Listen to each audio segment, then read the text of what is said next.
Now let me ask you a question, and I want you to be honest. If it came down to the wire, do you know what it takes to survive the shock, fear and stress of a violent attack?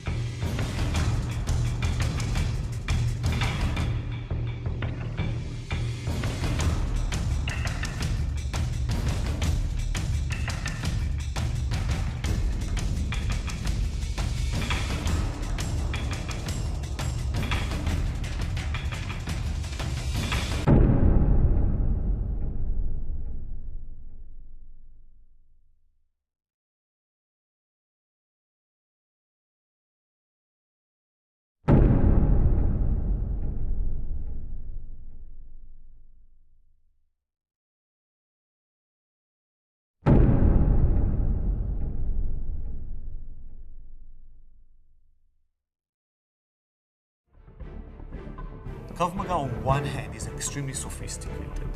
On the other hand, very simple. Dealing with weapons, dealing with grabs, dealing with multiple opponents, dealing with hostage situations, dealing with standing, moving, sitting on the ground in confined areas, everywhere. The approach for Krav Maga is overall preparedness against any kind of attack. In a mixed martial arts fight, it's stand-up, it's ground fighting. There are rules. On the street, there are no rules. It takes you from 0 to 60 faster than any other system I've ever seen. Or you can put it this way, that it brings you to a high level of proficiency quickly. That's what Krav Maga does. The Ultimate Krav Maga DVDs were developed for everybody. It doesn't matter if you've had no self-defense experience whatsoever, whether you train in another self-defense system, or you're a current student of Krav Maga, beginner, intermediate, advanced, or you're a Krav Maga instructor, you will benefit from these DVDs.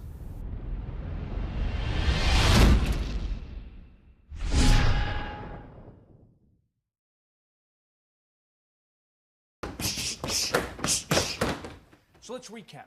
I've covered being more aware of your surroundings to prevent possible attacks, using objects in your environment within the law to aid us in self-defense, and we've introduced the important subject of movement. Now, we're not just going to show you how to make an effective strike using your feet, hands, elbows, or knees. You'll also be shown proper punching and kicking ranges and how to chain or link your strikes so that they flow smoothly and efficiently. Now, we will also address the important issue of gaps or dead space in our strikes, meaning that we need to ensure that as one punch is landing and recoiling, another strike is on the way to the target. Krav Maga does not train for competition or ring fighting. We are training to defeat one or more attackers who want to injure, rape, or in the worst case, kill us. Go! Time. Can I move around, Travis? Go! Time. Go!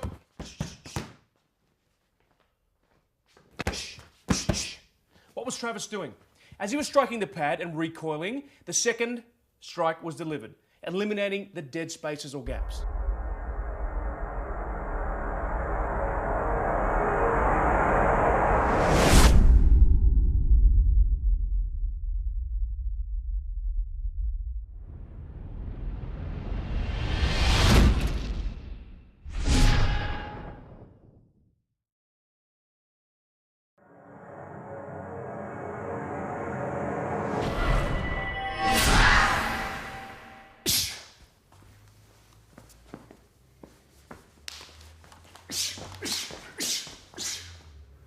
Good. Headlock from behind. Specifically, a bar arm. The headlock comes on from behind. If I had time, I would tuck my chin early. Even before the headlock came on, if I realized he was here, relax your hands, if I realized the attack was coming, I would tuck my chin. I'm going to assume right now that I don't have that time. I'm totally surprised, and this happens to me. From here, my hands are going to want to go where they feel pain. I make my hands like hooks. I pluck explosively. When you're training for a mixed martial arts fight, it's a totally different paradigm. You're training against somebody you know how much he weighs, you know how much he's supposed to weigh. you know what his style is, what his experience is, you've watched a video of him probably, and you get to prepare. You have 2 to 3 months to prepare for that fight. It's different. You get to work on a certain set of skills. You know the day and the time of your fight. If you know the day and the time of your fight, you can prepare for it. Krav Maga takes a different approach. You may not be attacked tomorrow, It might be a year from now, it might be 2 years from now. It might be the day after you learn how to defend yourself. It might be a year after you stop training.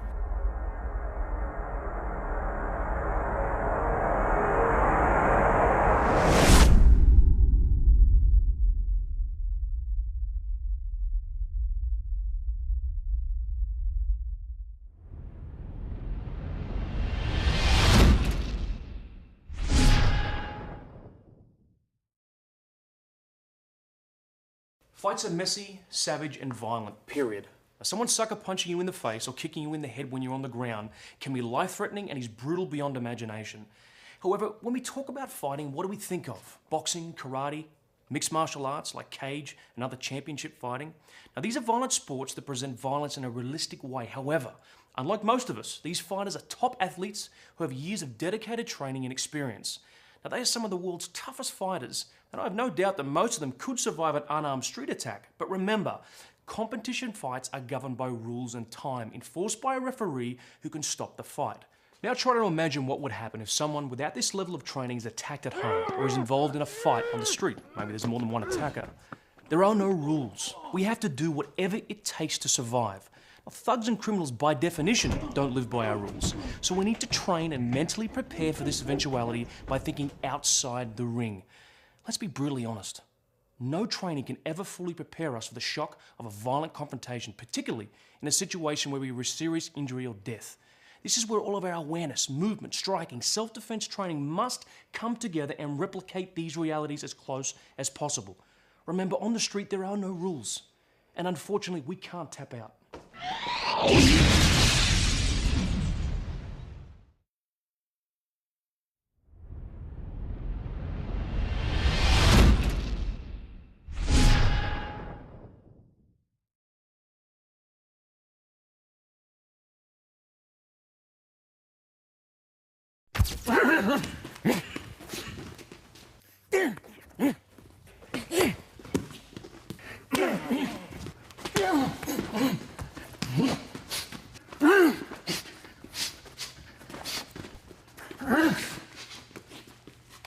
I'm sure that within the next few years, 5 to 10, Krav Maga will have a strong foothold in all the sectors of self-defense, realistic self-defense and fighting skills, whether for military, law enforcement, protection services, security services, and civilians.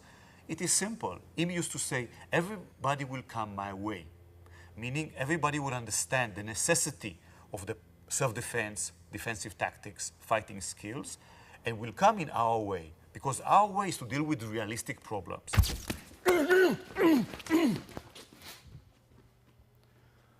What happens if the attacker is using the other hand while making the threat?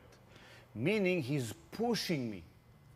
He's pushing me, he wants to send me somewhere, to distance myself from him.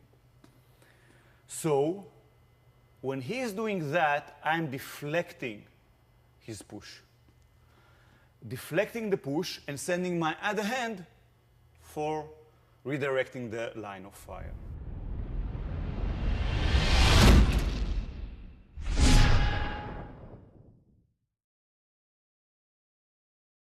Warm-up is absolute key. If you don't have time to warm up for your activity, you don't have time to do your activity. Trunk rotation, punches, lunging, squatting all involve the joints of the ankles, the knees, the hips, as well as the trunk.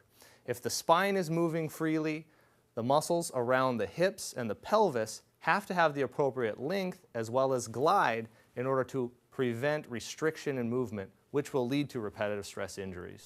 The muscles in the chest wall close off the shoulder joints. In order to open up the chest and increase motion in the shoulders, a stretch where the elbows are pulled back, hands gently resting behind the neck can be performed with cervical extension to increase motion in the front of the neck.